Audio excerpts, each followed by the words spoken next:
We're going to look at an example of a basic star plot. So we're given our DR position. Now when you do a plot, the DR position is always the center of the plotting sheet. That's the DR position there. And we observed these stars. Now in this example, they're all observed at the same time. So star A was bearing 010 6 miles away. So that's 010 degrees, but it's 6 miles away. So from the center, we measure 6 miles, and then we draw our position line, which is 90 degrees to 010. So that's the first position line. Star bearing 220 4 miles towards. So there's the bearing of 220, 4 miles towards. So from the center to here is 4 miles, and then add 90 degrees to the 220, which will give us our position line.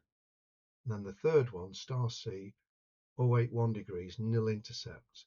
Now when you have nil intercept, it's simply through the DR position. And incidentally, if all these three had been nil intercept, our position would be our DR position, because all lines would go through the center.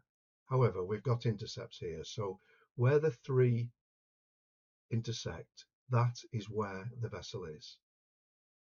Now, obviously we're further south, so we measure the DLAT and get 6.2 miles, and then we measure the departure. Remember, this isn't D long, it's departure, and we get 1 mile east.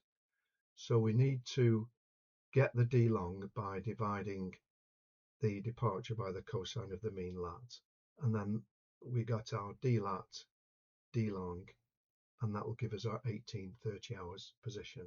So that's a basic star plot where all stars are observed at the same time.